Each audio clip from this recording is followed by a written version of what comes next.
conductor of an orchestra, yeah, the band with the stick who doesn't play any music but gets to pose on all the CD album covers. This particular discovery, ladies and gentlemen, has been cited nearly 1,000 times since its first publication. We present before you 1953, unwrapping the chemical code for all life, the discovery of the double helix. The year was 1953. Watson and Crick barged into a bar and Crick made a claim. The claim was, I have found the secret of life. Now what was this claim and what had he found? He had found the structure of the double helix. A connected to T with a double bond and G connected to C with a triple bond and a backbone of phosphate and sugar. This entire assertion may have seemed premature and immodest at that time, but half a century later, Crick's boast has been shown to be anything but empty. The discovery of DNA structure launched the era of molecular biology. Now, why did we choose this topic? Because with one stroke, vitalism was dead, and it was proved that life is simply a matter of chemistry. Now, in the next 10 minutes, what we will do is we will tell you how this discovery was made, what are the present aspects of DNA, and then we will let our imaginations run wild and we go into the future, 100 years, 200 years, or maybe even 1,000 years, and see what changes it would make.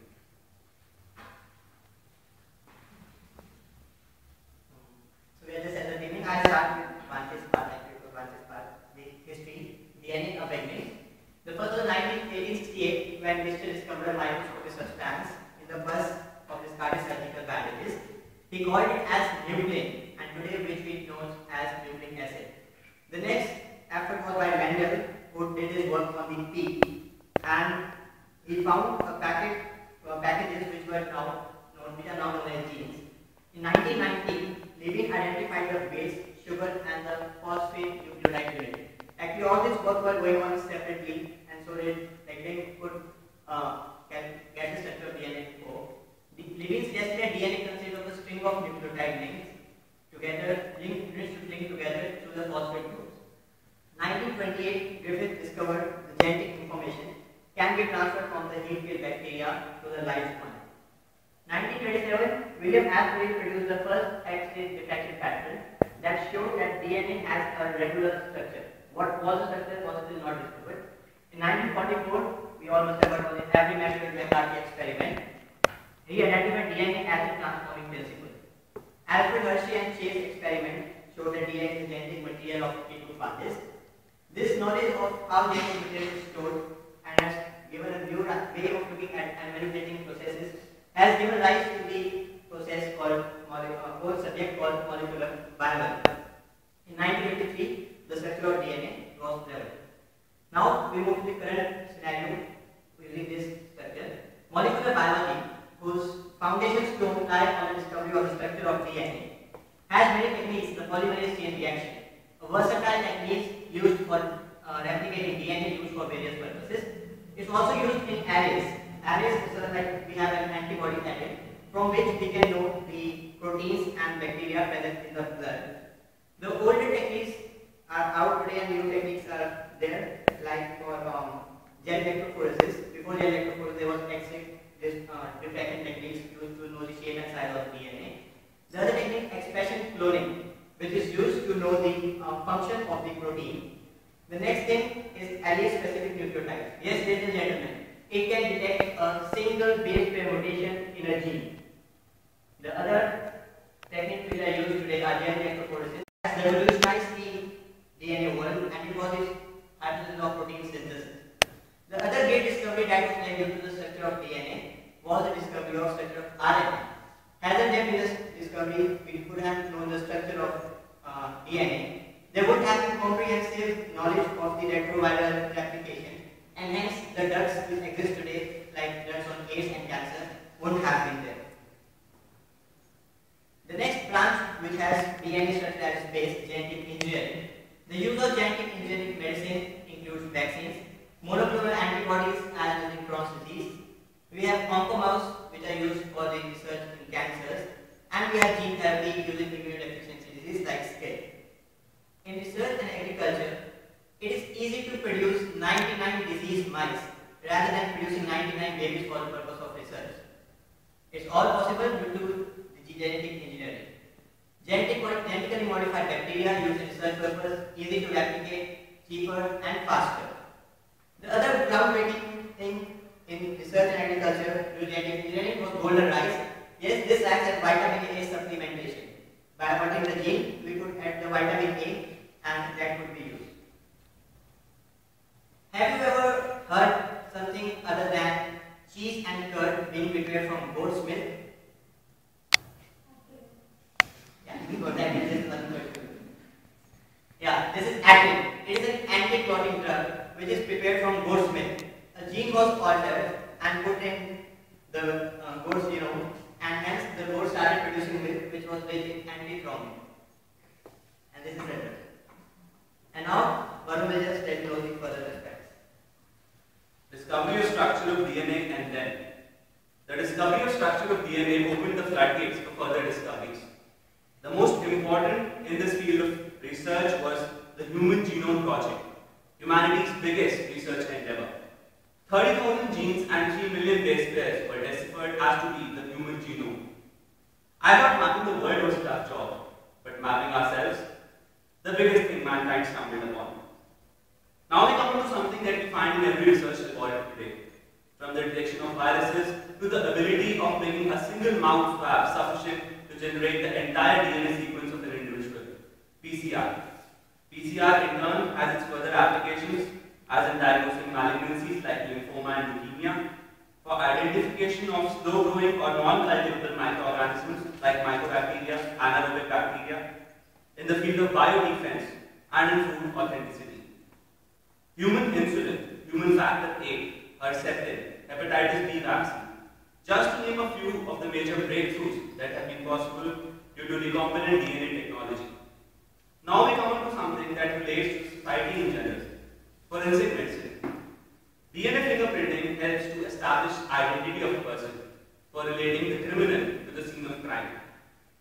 This can in turn be used to produce DNA databases which can be accessed and analyzed later on, paternity testing to solve familial disputes, and forensic entomology all use the knowledge of DNA as their backbone. Prenatal genetic tests like amniocentesis, these are done by the doctors to diagnose if there is any genetic disorder in the unborn fetus. The knowledge of structure of DNA is helpful in preparing a family tree or a genealogical chart which can help to trace our ancestors or even find our lost relatives. Some recent discoveries, like in the treatment of cystic fibrosis, the mutant gene was replaced with a normal gene. World's smallest computer using DNA to solve mathematical functions. Organisms to produce alternate fuels such as hydrogen and ethanol. Microbes producing novel or rare drugs. And suppose a scientist comes across a species that he cannot identify, then it is the knowledge of DNA that would establish the origin of a species and where it stands with reference to known living forms. So, from the Human Genome Project to PCR, from phylogenetics to DNA fingerprinting, from human insulin to genetically modified plants and animals, and from customized drugs to world's smallest computer, nothing would have been possible without the knowledge of the structure of DNA. It is too soon to say. The statement is apt for DNA because the present scenario is just a tip of the iceberg. The current evidence before us is already dramatic, but it is nothing in front of the tsunamis to come.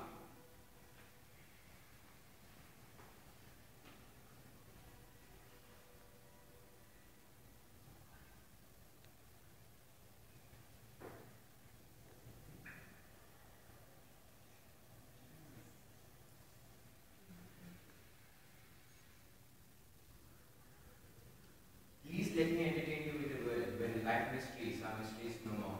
DNA, the future. This very year, we created the first synthetic self-replicating bacterial cell. Greg Wendler, the man behind the show, said, "This is a dawn of a new human era, with bacteria that can churn on biofuels, that can soak up carbon dioxide from the atmosphere, and that can even manufacture vaccines. We will be soon having more drugs, smart drugs, personalized tailored drug therapy for chronic conditions like hypertension and diabetes. Malaria would have been eradicated using the sterile insect technique. We will be soon treating genetically acquired conditions like spina bifida or autism. We would reprogram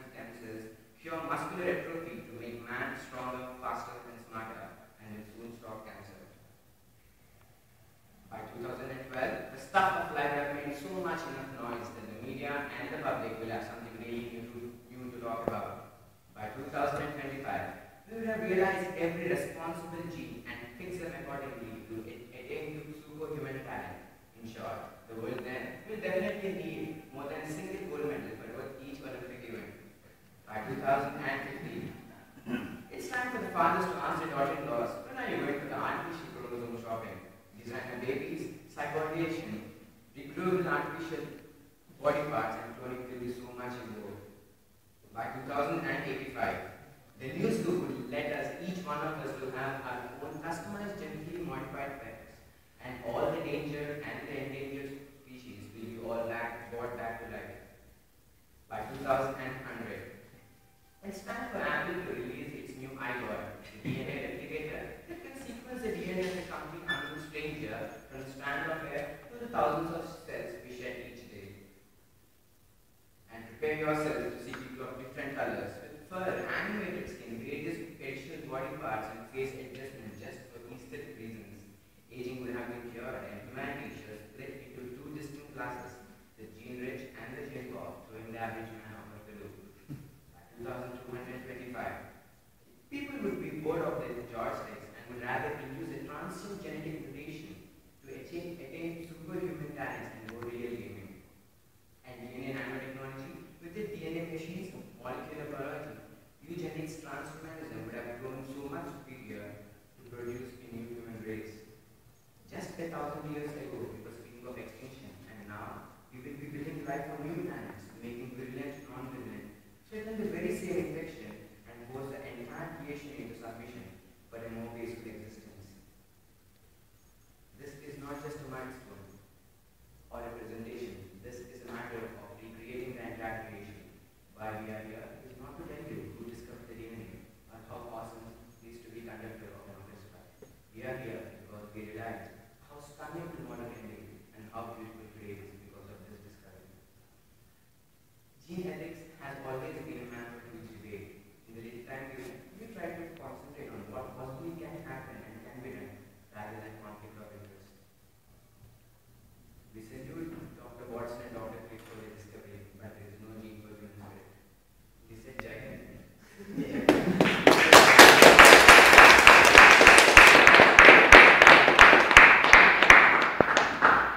Wonderful. Wonderful. So what we observed previously when we had gone for the cultural meets this was something very different from what we observed then. We never got to interact with the captains or the majors or the professors there. But this time we could interact with them and we actually knew how brilliant they were. Not just in terms of academics, but how they collectively worked. Just for a PowerPoint presentation like this, they had really good work put up. There were 4 people presenting on stage and 4 people just working on the audio visuals of that, with music altering according to emotion. Maybe necessary or not, but it was such a collective effort. There were so many people like Dr. Prakash who supported students to take up their